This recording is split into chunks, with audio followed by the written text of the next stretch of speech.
The psychedelic revolution is here. If you want to integrate your visionary experiences into your purpose, get clear on your entrepreneurial path, and help people while you do what you love, then this podcast is for you. Welcome to The Psychedelic Entrepreneur, Medicine for These Times. I'm your host, Beth Weinstein. I'm a spiritual business coach, 3-time entrepreneur, and a lifelong student of psychedelics and sacred plant medicines. You carry your own unique medicine, and your medicine is what we need for these times. This podcast will help you to share your medicine so you can create transformation in the world. Listen in on conversations with psychedelic leaders, changemakers, and conscious entrepreneurs who are living proof that a better world is possible when you follow your heart and live in alignment with your soul. Hello, everyone. Welcome back to Medicine for These Times. I'm Beth Weinstein. I'm so honored to have Drew Bankey here with us today. Hi, Drew. Thank you for being here. Hey, thanks for having me, Beth. Just glad we could connect. Yeah, so good to meet you. This is a good one. I rarely to never just invite people on who I have never heard of or don't know, but someone had tagged me on a post, and you and I connected, and you just seemed to be really interesting. And I realized, I've never actually interviewed, not that I can remember, maybe not, but I don't think I've interviewed a combat veteran who's worked with medicine to help heal and also make it their living, their psychedelic entrepreneur, medicine for these times business. So I wanted to bring you on. So I'm glad to have you here. So honored. I'll tell people a little of your background, then we'll go into your story. So Drew's a combat veteran, medicine man, author, public speaker, and ultimately a messenger of the evolutionary shift we're currently going through as a planet. Drew is also the co-founder of a nonprofit medicine church based out of Colorado. He's known for mind-bending, consciousness-shifting discussions on some of the deepest questions facing humanity today. So yeah, Drew, it's interesting because we've all heard of the combat veterans who've come back and then, suffered from PTSD and then maybe whatever it was, drank ayahuasca and voila. I actually donate to the Heroic Hearts Project, and I know there's some other groups doing work like that. But I would love to hear your story, especially, in detail, because this is pretty deep stuff. And that was one of the reasons I wanted to bring you on. I was like, well, I've never really actually talked to someone about what it's like to come from that level of experience and then have some kind of a profound healing with certain medicine. So yeah, let's hear it. Sure. So, my ceremony started, from the moment I took my first breath. I was adopted at 5 days old. Didn't find out I was adopted till I was almost 18. So I was like 5 days before I turned 18. I had no idea. Got into an argument with an older sister, and it come out, and she told me to ask mom and dad, and I asked my mom, and it was just a huge shock to me. And so that was a pretty big trauma, immediately took on, abandonment issues and trust issues. So I had abandonment issues from my family that put me up for adoption. I had trust issues with my family that raised me, and really I was alone. I couldn't trust anybody and went through some really dark times, addiction and drug use and the whole gambit.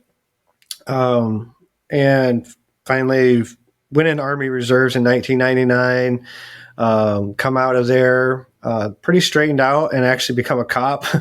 So I was a cop for 3 years, a sheriff's deputy in Georgia. And, 9/11 happened while I was a cop, and the reserve unit got activated, deactivated to go to Iraq a few times, and it didn't end up going.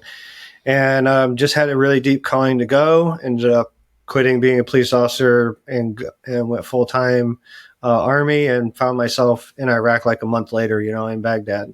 So that was 2005, and some of the heaviest combat, although I wasn't in heavy combat the first deployment. I basically hauled around dignitaries and government officials. I was part of a PSD, a personal security detail for high-level people visiting Baghdad, basically. So armored taxi, got hit by some IEDs, but never even took my my weapon off safety that deployment, really. And second deployment was totally different. I went to Ramadi in 2007, and it was at that time it was the most dangerous city on earth. And the unit we were replacing, they had like 100 engagements a day or something that they were dealing with. You know, they had over 100 casualties over the year that they were there, and it got real going to Iraq. Right before we went to Iraq, our commanders and stuff told us to write letters, like, and seal them up and leave them with the command, and they would send them to our families if something happened to us. Like, it was, so it got very real before we even got there. We knew that we were going into some heavy combat, and it was, I wouldn't say I did anything extreme or anything, but I seen and did things that I wasn't expecting to go to that level with, and come back with PTSD unknowingly. I got out in 2009. I had back surgery and got out medically discharged in 2009, and didn't have a PTSD in my packet then. From 2009 2014, a lot of drug use, a lot of depression, suicide attempts. And 2014, I woke up in the ER after a suicide attempt. I was unconscious for 28 hours, and I was very confused at how I was still alive, why I was still alive, and knew that everything, my life was going to come crashing down. And I lost my house. I was starting a business then, and it was only a few months into it. Lost that. Just went from bad to worse. And that was the time I met my now wife, girlfriend, and she's seen a light in me, I guess, and that I didn't see. And we started dating and everything, and she kind of gave me the first reason to be alive. And fast forward 2016, I felt that depression and suicide coming back on, and I knew it was that suicide time in 2014 got me diagnosed with PTSD, got me enrolled in the VA healthcare system, blah, blah, blah. From 2014 to 2016, did a bunch of different therapy modalities, medications, talk therapy, all different types of things that the VA wanted, had suggested me to do, and none of it was really working. Started slipping back into back into deep depression, having suicidal thoughts again, and they were coming stronger and stronger. I knew it was only a matter of time. And around that time, ayahuasca come up in a conversation, and that seed planted in me. And, I'm sure if a lot of people listening, could understand what I'm talking about. That seed started growing in me until, it manifests into a ceremony. And I drank my first cup in 2016 at Soul Quest in Orlando, and didn't see anything, and drank 2 cups. The first night was just hell on earth, and wanted to leave. I woke my wife up early in the morning before anyone else was up. She was there with me too, and she drank medicine for the first time. I was like, "How was your experience?" She said, "I didn't have anything. It was just horrible." I was like, "Let's get out of here before everyone wakes up," And she's like, "We paid for another day. We paid for a second night." And I was like, "I don't care. Like, they can keep the money." I was like, "I'm not going through that again." Long story short, I ended up staying, drank that first cup. In 20 minutes in that first cup, I, felt like I was taking my last breath. I thought I was, there's a long story behind it, but I thought I was sitting on a railroad tracks. I saw this huge light coming at me. My physical mind was making all types of excuses of what it was. And then when the light hit me, it just was real clear what it was. And I started going through the tunnel. And at that time, my perception was I was seeing past lives. Now I see it more as dimensional fields or vibrational fields that we exist in. But at that time, it was a series of past lives I was seeing. And at the end of that tunnel, I met the spirit of ayahuasca and the spirit of cannabis. And they said they've been with me my whole life. And I've kind of been smoking since I was like 12, just early starter. But just blew me away. And I sobbed in the spirit world with ayahuasca. And she hugged me multiple times and told me, "Don't worry, she'll see me again real soon." Told me to come back as soon as I could. I went back the next weekend and drank 2 more nights. Well, drank a daytime ceremony, was my 3rd ceremony. And I went into that ceremony with the intention of asking why I was here on this planet. And it showed me writing books, speaking, having this church and like, it even showed me like meeting the Dalai Lama and things like that. And like, having like really spiritual talks with all around the world. And at that time, that was not anywhere in my radar at all. I was a combat veteran. That was my identity. And I told the spirits I had the wrong person. They showed me why they had the right person. They showed me all that trauma and the darkness that I went through, especially the stuff in Iraq, and being there and being in the space to take lives, not necessarily taking, but being in that space, that mindset to possibly do that. It was needed that same intensity was needed to help heal the planet. And, I come out of that just blown away, and gallons of ayahuasca later, and tons of other, ceremonies, and some plenty of medicine ceremonies, sweat lodge and Sundance and everything. And here I am. And so that's the short version of it. I know. I'm like, I want to hear all the details. I get really fascinated by just the description of the VA giving you probably, some antidepressants or antipsychotics, or maybe a combination, right? Yeah. I had pills to get my mood up during the day. Then I had in the evening, I had pills to get my mood down. And then I had pills to help me sleep, and, on top of SSRIs, I was on 5 different medications when I had to start my detox for my first ayahuasca ceremony. And, not only that, coming back from our first weekend and opening up the freezer to get something out for dinner, and seeing like, I had a handle of Crown in there that I would go through like 2 of those a week.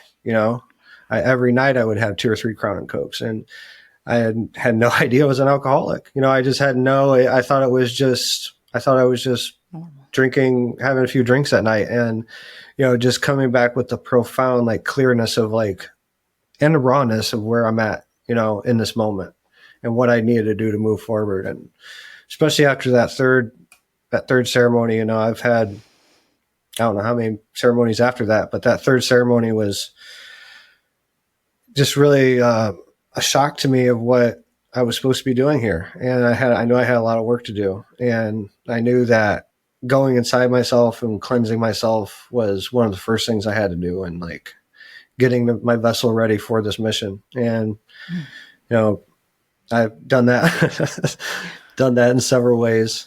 Yeah.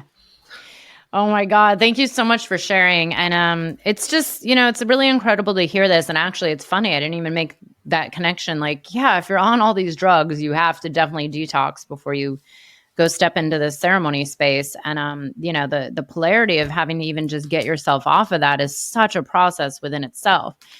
And it's, it's interesting being in this space for a long time and also being on this path for a long time.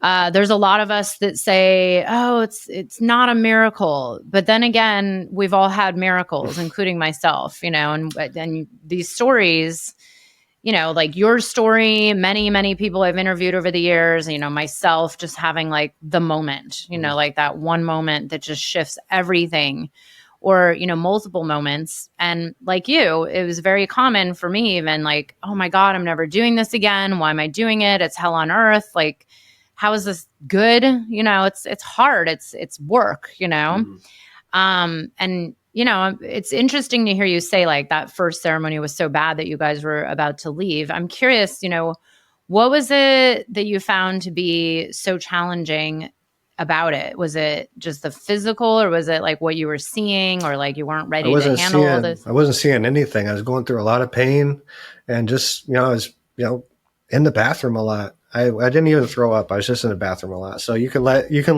yeah. You figure it out from there. But, yeah. So I had a lot of grief and lower traumas in my lower chakras.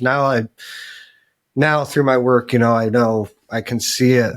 I can diagnose myself a lot better back then. Back then it was just like, I got a really bad case of the flu, and I'm like, maybe, I'm not going to come out of it. Mm-hmm. That's where my mind was there. It was just like, I couldn't go through that again, but I'm really glad I I'm really glad that I trusted in the medicine, and I think it's, it's all a part of the process. Like, the medicine wanted to see if I was going to push through, and it knew I was anyway, it just knows all. So, but yeah, it's just, and ultimately it's just myself that was testing myself to see if I was going to go back into it. And I did. And, and being a lot of things I've done Sundance and Sweat Lodge and things like that, and set with North American, Native American, a lot of North American, Native American ceremonies.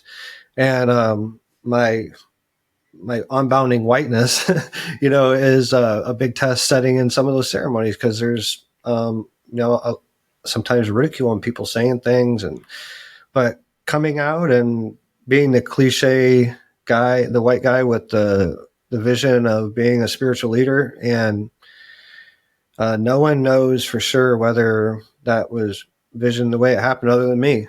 But that's just another test. It's always, there's a lot of tests in this path, but thankfully my path is getting less hills and valleys, and now just a little curves here and there moving forward. So that's all I can ask for. I got 4 beautiful children, 2 new babies. I got Ember and Hawk. Ember just turned 6 months old, and Hawk is about to turn 2 in January.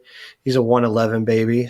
He was born 111, 2022, and they're both like star babies. And I got 2 older children, Sienna and Gage. They're 18 and 20.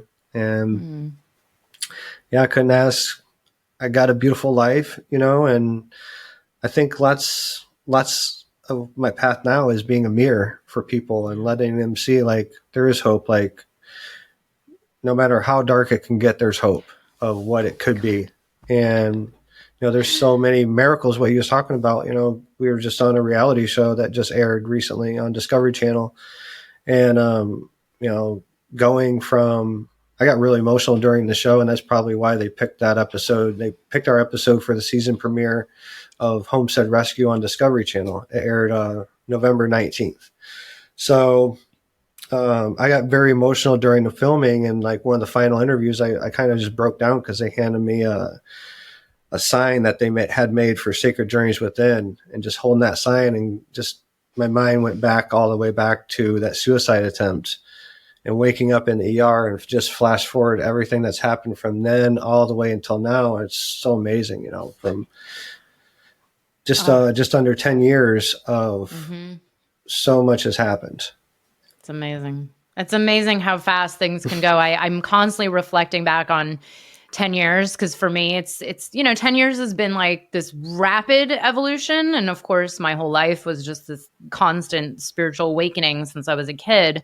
But you said something that's interesting last night. Full transparency, I actually was in a ceremony myself during the day yesterday. Don't ask. And there was just this moment where, it's not new for me or for anybody, I'm sure, but there was so much collective grief moving through my channel that I just had that moment of like release, like deep guttural cry that, just needed to come through.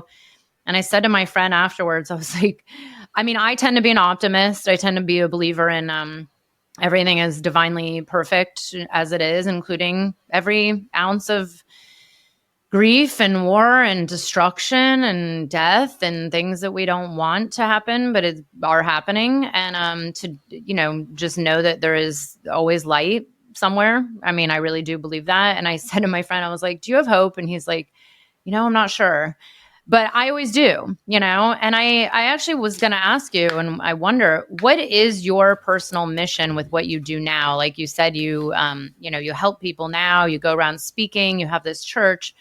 What is your overarching like umbrella mission with this kind of work you're doing and the people you're serving?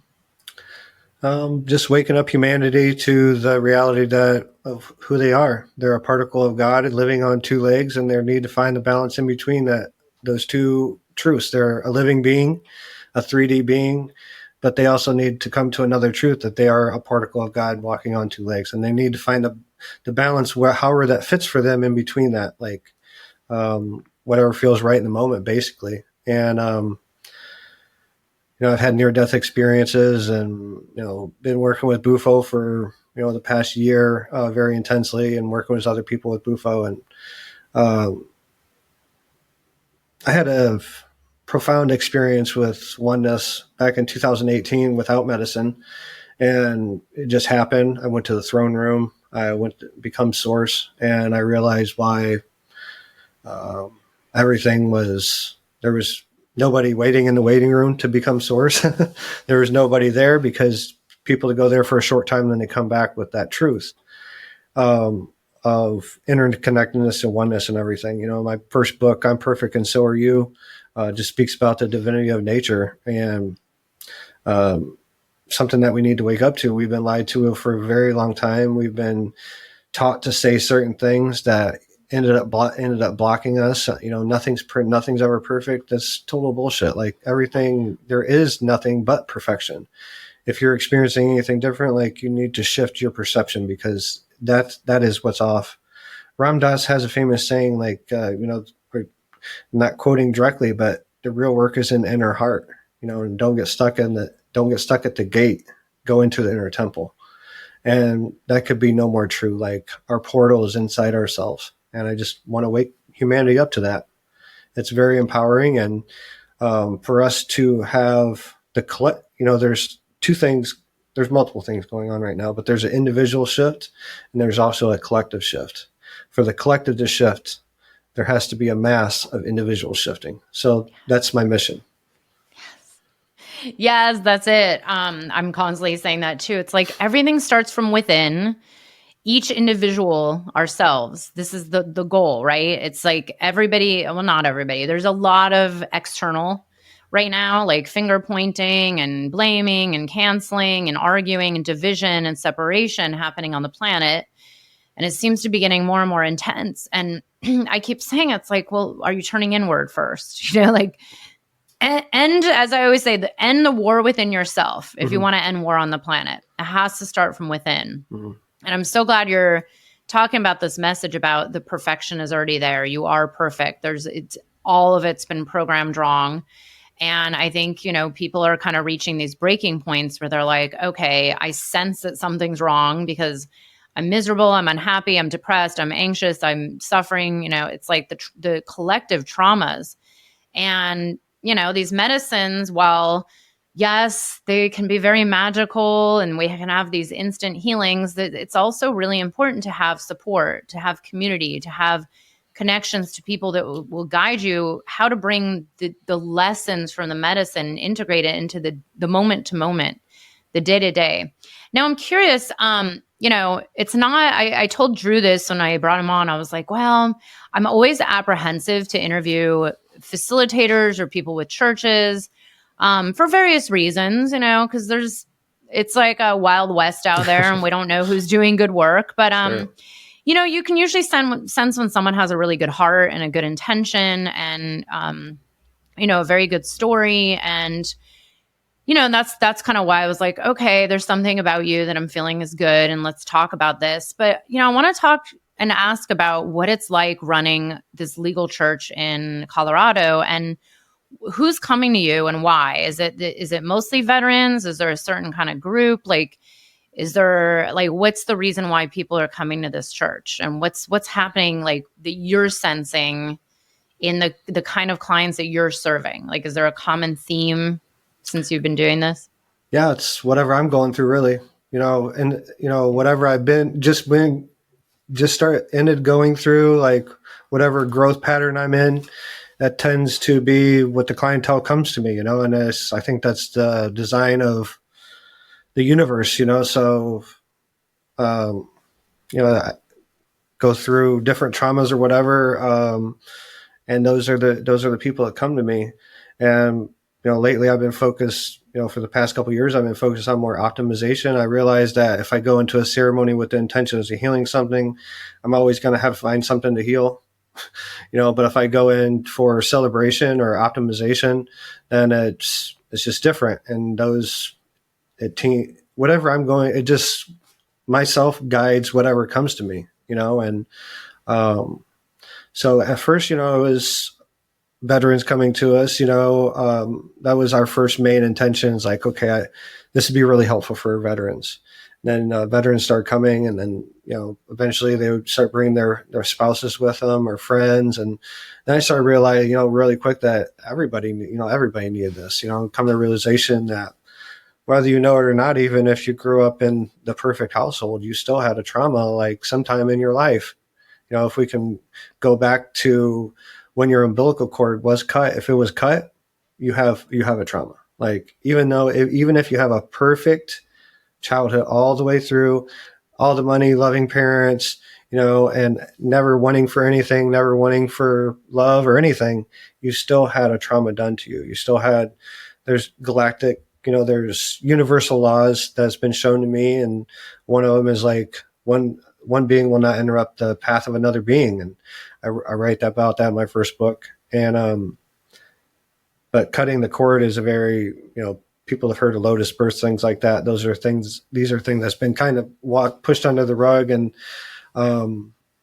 in the grand scheme of things, but it all starts from birth. Like from the minute we first take our first breath, like, how we're raised, circumcisions, everything, but yeah, to change the world, we need to start going back to those old ways. There's a reason why there was lotus births, so that being can make a choice to separate from its source, and when someone makes that decision to sever that tether to source, I think a lot of us spend our lives trying to find that tether back.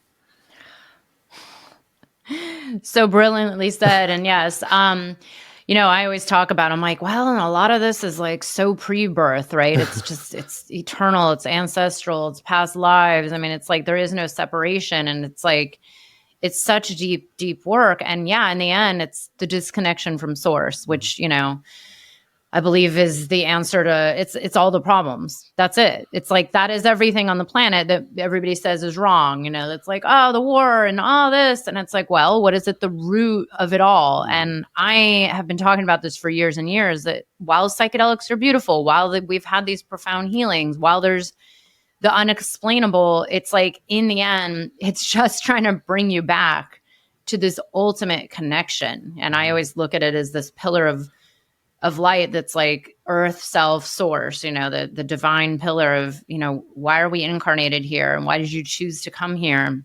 Sure. And what would it be like if you really, chose to go back into that and chose to have that as the intention versus maybe like this or that. And it's like the ultimate healing is that, but this is the human condition, right? It's being a human alive on earth right now in this times that we're in, and who knows what will happen in, what we might call this ascension process, which, probably won't witness it fully in my actual lifetime in this incarnation. But, I do believe that there's an evolution happening, and hopefully we'll see a different planet, at some point. It's moving rapidly at many this more point. Lifetimes. I know it is definitely rapid. It's pretty intense.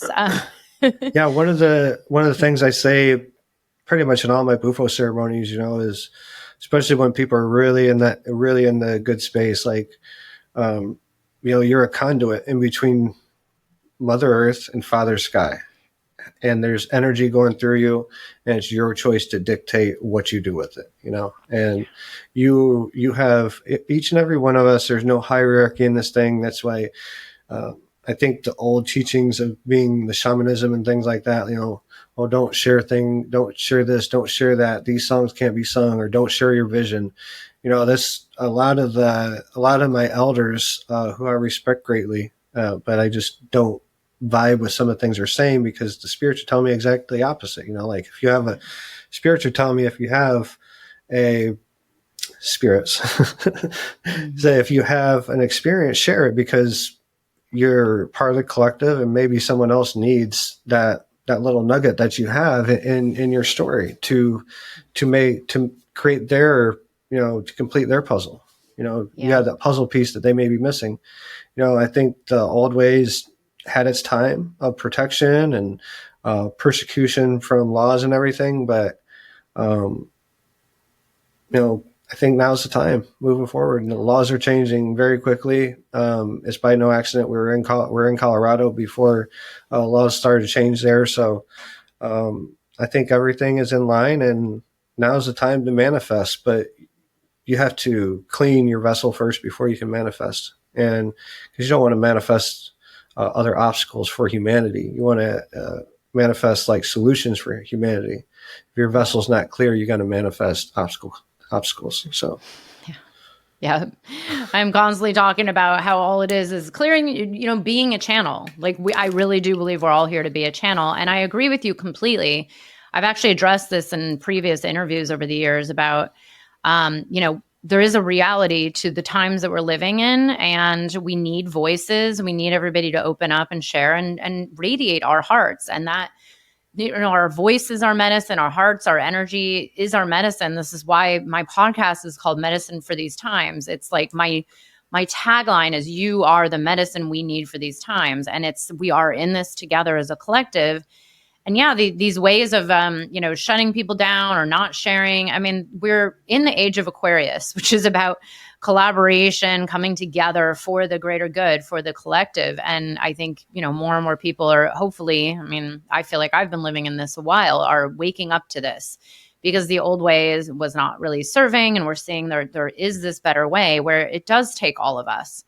And, yes, to be really, in that clear channel of also, having your ego in check. And the reality is we all have egos. We're all human. We're all going to make mistakes. It's just being human, and having more of this compassion for one another, and to come together in unity and understanding versus this separation of like, well, I don't like your way, so I'm not doing it and I'm not going to share. And then it's like, no, that's not what we need right now. We need actually everybody pitching in their unique medicine to be in these changing times, and to hopefully see a greater transformational shift on the planet, which is my personal mission. But I want to shift and ask you a little bit about Bufo. It's fascinating how these interviews always work. Everything's a mirror, right? I was literally talking to some friends this morning. I had to go pick something up that I had left at this place that I was at. And somehow we got to talking about Bufo.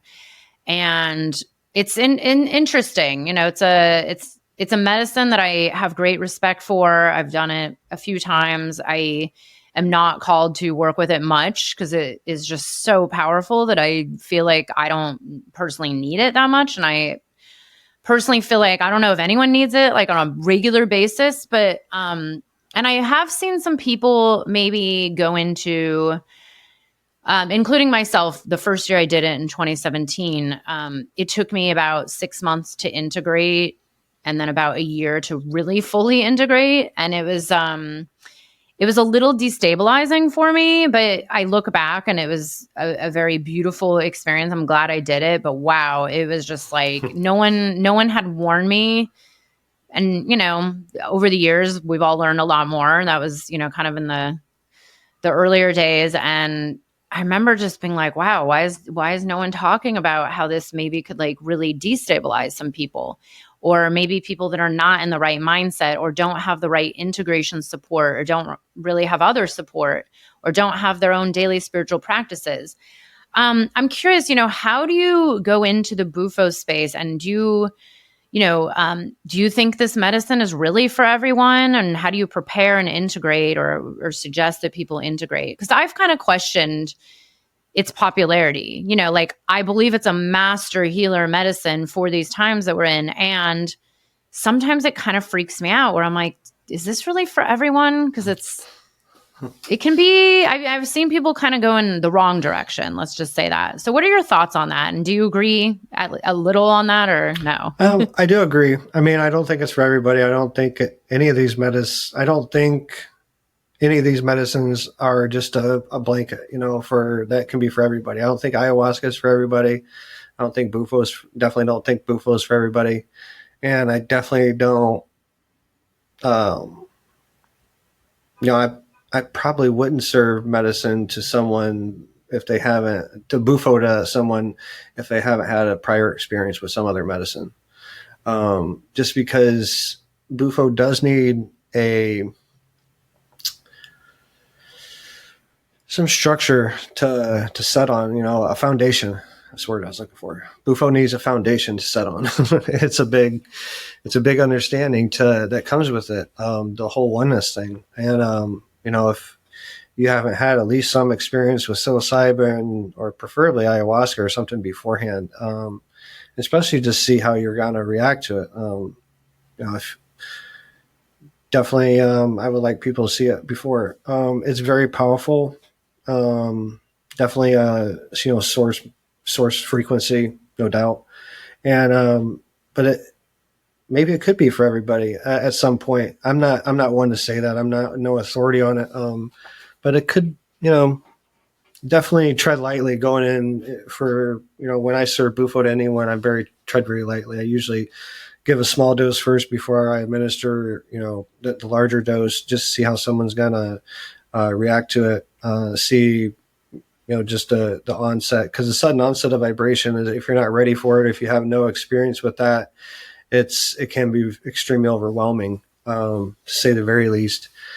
So I always give a small dose when I am serving it, but our processes start, sometimes years before people actually come out and do ceremony with us. The pre-integration, pre-workup, and post-integration is the largest part of what we do. My wife and the co-founder of Sacred Journeys within Ella, she's an LPN nurse, so she heads up our medical side of it, the checkups and everything. We try to screen everybody as much as possible, and there's a few people we don't work with, extreme areas of psychosis, multiple personality syndrome, things like that. We won't work with any medicine other than just like maybe rapé ceremonies or something, or sound healings. But we try to work with everybody. But, obviously, these medicines, the first thing I ask people, like, what's calling to you? And they call up and ask for or ceremony or interested in the ceremony. And if they don't, specifically say up front, I ask them, like, what medicine's calling to you? What have you been seeing in your dreams? Like, what words have you been seeing a lot lately? So I think these medicines call to you.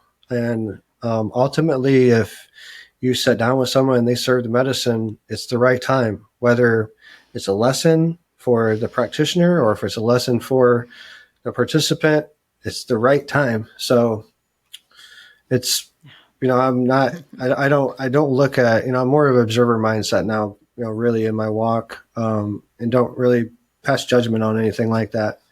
It is very helpful, transformative, no doubt.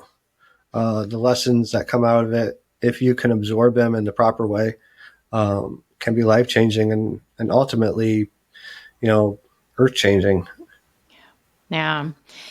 I'm glad you shared that. Thank you so much. It's been interesting to explore it. My personal experience was that, I got the large full release dose my first time. And it was one of these things where I was like, I don't know if I need this again in my life. Like, that was so powerful that I think, it's something I say it's like in every 5 years, maybe, or every 10 years, or when is really calling you. But here's the thing, and this is what my friends and I were talking about today, was that I have seen in certain medicine communities and certain people that there's now just such an availability out there, and it's become very popular. And of course, people are hearing about it. There's people maybe doing it a lot, and I always wonder, like, what's that about? Do you need it a lot, or it just feels really good? Because there is an aspect of it where it's like, wow, who doesn't want to feel that connection, that oneness, which, I personally, like you said, it's like I've had some of my most profound spiritual oneness experiences without any medicine, just within like a moment of life that just, there's like a clip, and it's like, oh. So to me, I always talk about how this is available, and this really is available all the time. And I actually see it more as a potential tool for how we can access this on our own. But I'm curious, what do you have any, and because I also agree with you, I also try to be, teach their own, non-judgmental, because everything is a lesson, some form of evolution. And, here's the thing, everyone has to go through their lesson somehow. Mm-hmm. But what do you think of people maybe doing it all the time or coming back, or like, even the people you work with, like, why are people turning to this medicine? Is it because they hear about it on a podcast and they are fascinated by it? Or is it that they're like for me, it was something I was really trying to break through that I just couldn't break through. Like for years and years and years and years and years of therapy, I was like, okay, this is one of my last resorts, Yeah. So to just start off, I was anti-Bufo for a while. I was married to ayahuasca and thought that, I shouldn't go outside of out that medicine or branch out, and to back up, people. I had a Renato, our medicine teacher. Both me and Ella's medicine teacher really got me to take on the altar of San Pedro, and that was like the first altar outside, the major altar outside of ayahuasca that I hold.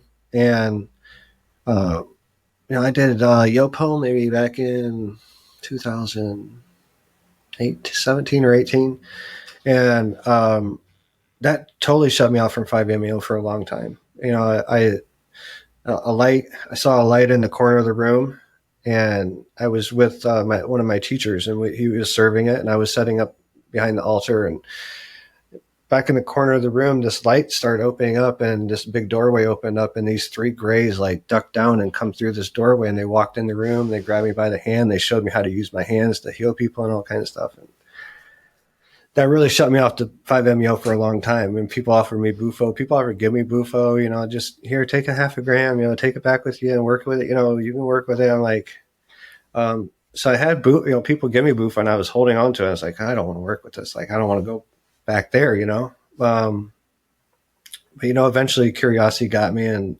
eventually sat down with it in the proper way, and saw that it was 5-MeO wasn't the same as.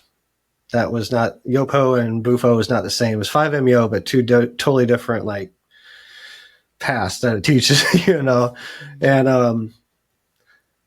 I just realized, and this is after my oneness experience, and what I experienced in that was pretty much exactly the same as that. And I come out of there and I sobbed for a good, half hour of just like how much it could help humanity, and the medicine showed me that I'd be working primarily with that moving forward. And I, sobbed more and more at that, just like, cause I was such in gratitude to be trusted with serving it.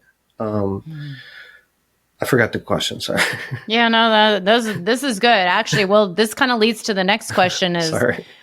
No, when you say like helps humanity, cause honestly, that's what I feel about all of these, it's like you come out of them or even not out of them, and you're like, maybe this is our only hope, on some level. I mean, that's kind of what started me onto this path of exploring how these medicines are awakening us to purpose or, fulfillment, and questioning what we're doing with our work, because work is so ingrained into our quote survival here, even though that's just actually part of the whole system. There's another conversation, but it made me question like, well, what is this all about? Why are these growing in popularity? Why are these medicines even here right now for these times? Why even Bufo has this whole mystery around it? It's kind of a quote newer discovery, and what is this for? Why is it here?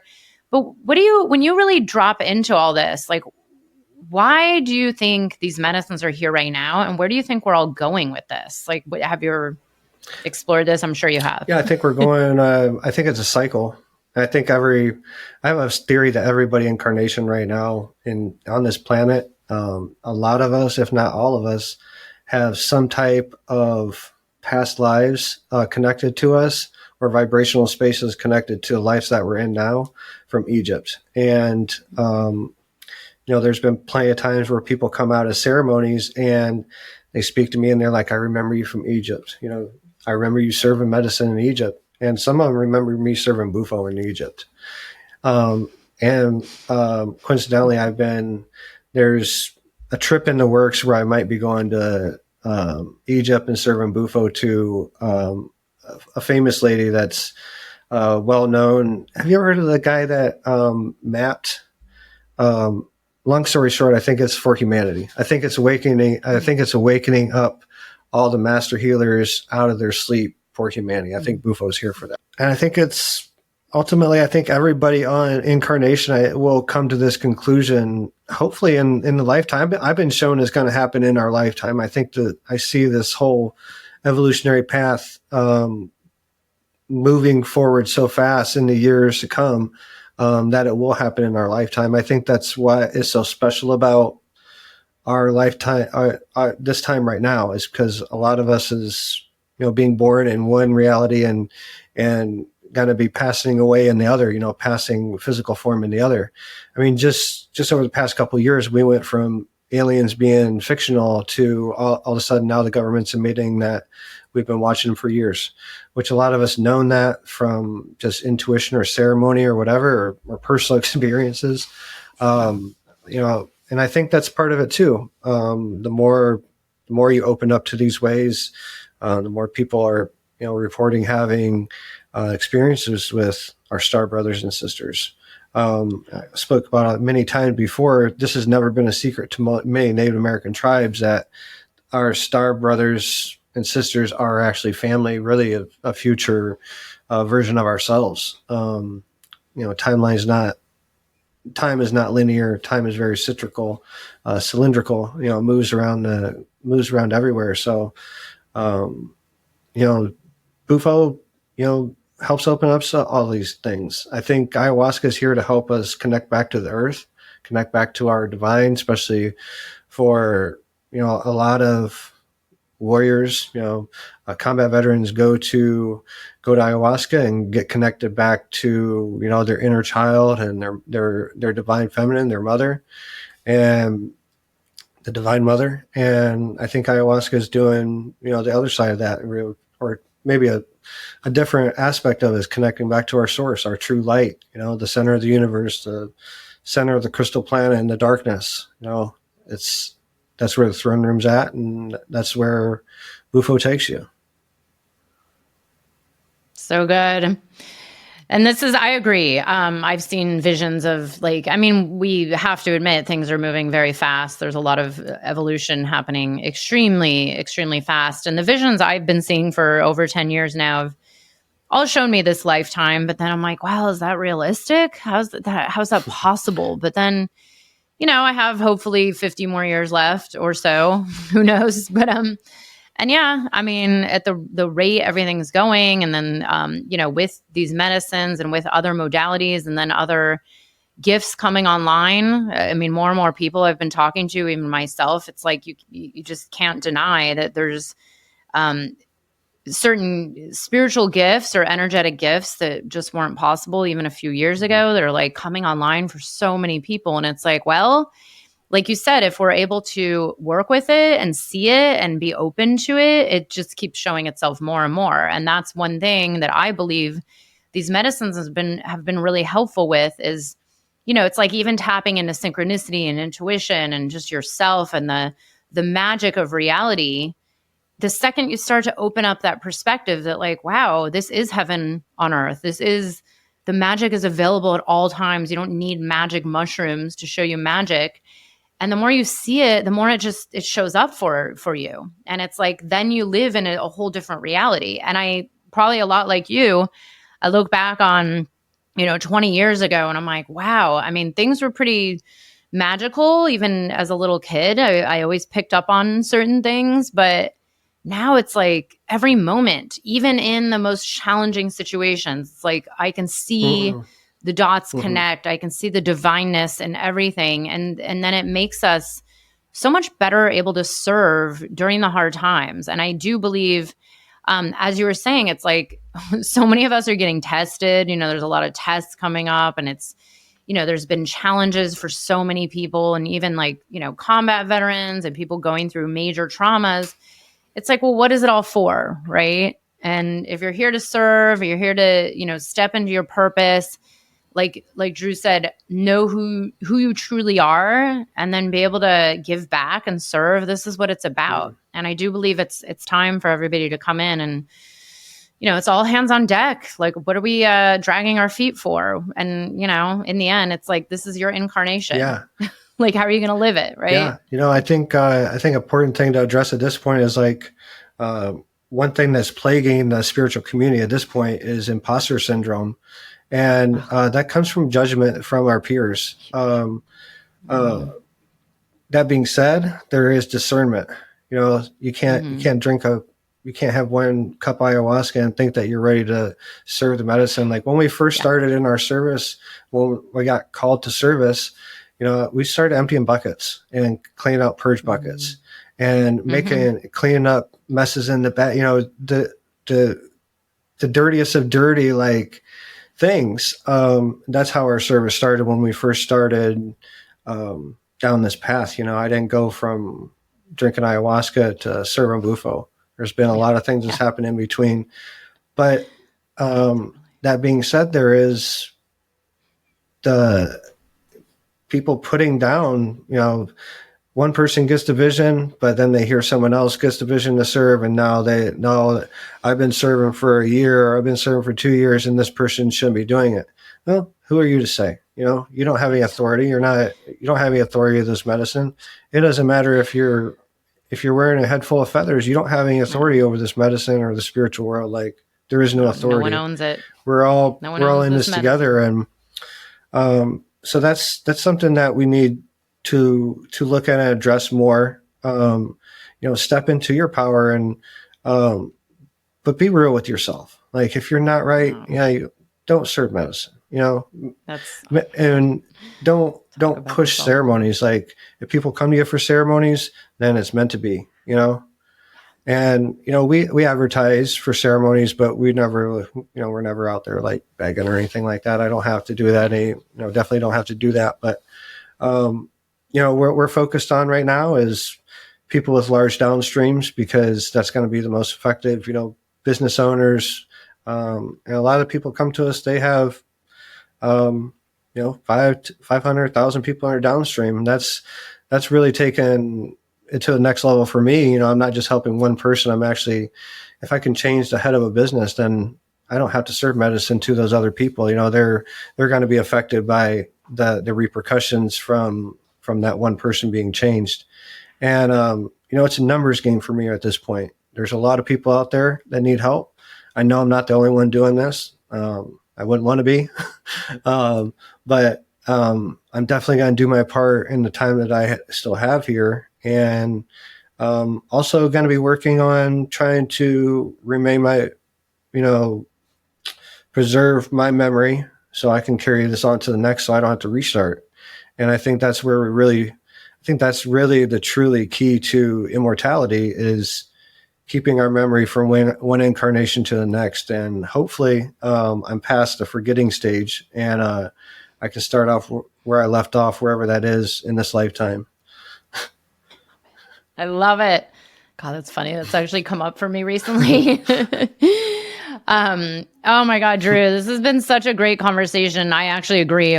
I could totally talk to you for hours about imposter syndrome versus discernment, because it's actually a huge part of the work I do with my clients, is to get into this balance of, yes, maybe not everybody's here to serve huge doses to everybody and their mother, but how do you still serve and show up in your purpose and keep your ego in check and be discerning and get past the imposter syndrome? Because again, everybody has their own unique medicine, but maybe it's not necessarily becoming a shaman after one experience and then trying to serve medicine the next day. But, and this is what we'll see. This is the medicine for these times, is really stepping in your personal power, as you said, and shining your light and having your voice be heard and getting out there in the world, because you are needed now. Mm-hmm.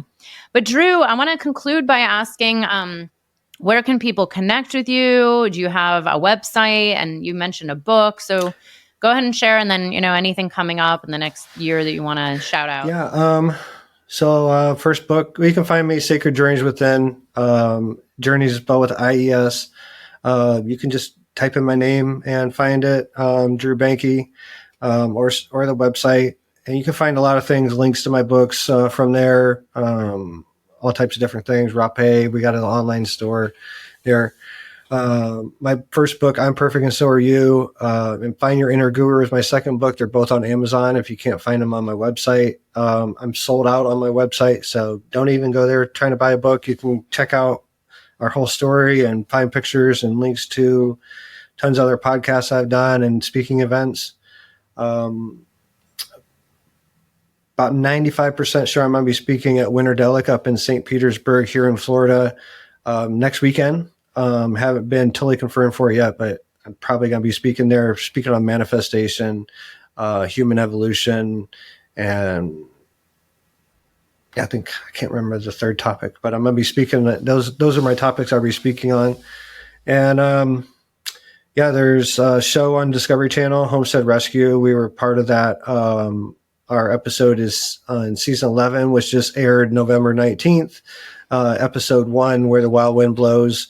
And get your tissues ready. It's very emotional. There's a lot of crying in it. Me and my wife said that we should make like we don't drink anymore, but a smoking game of like taking a bong hit or something every time that someone cries on the show. But we talk about mental health, and there, suicide has been a big problem in our family. And that's another test of, you can spread the message, but you can't always help the people that are closest to you. You have to, and those a huge lessons in that. So that comes out in the show. Just be prepared. It's very emotional. We do talk pretty openly about suicide during that show. So it's probably one of the reasons why I got picked for the first episode. Other than that, we're going to be doing a lot of expansion next year.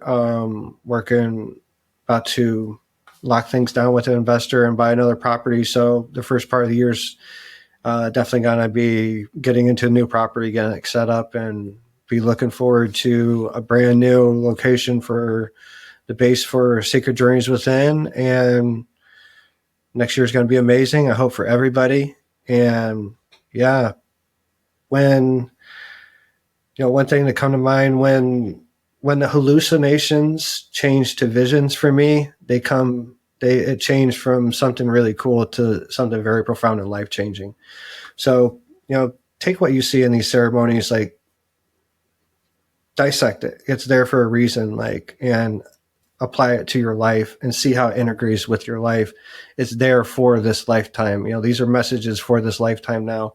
They're not messages for past, present, and future. They're messages for what you can do now.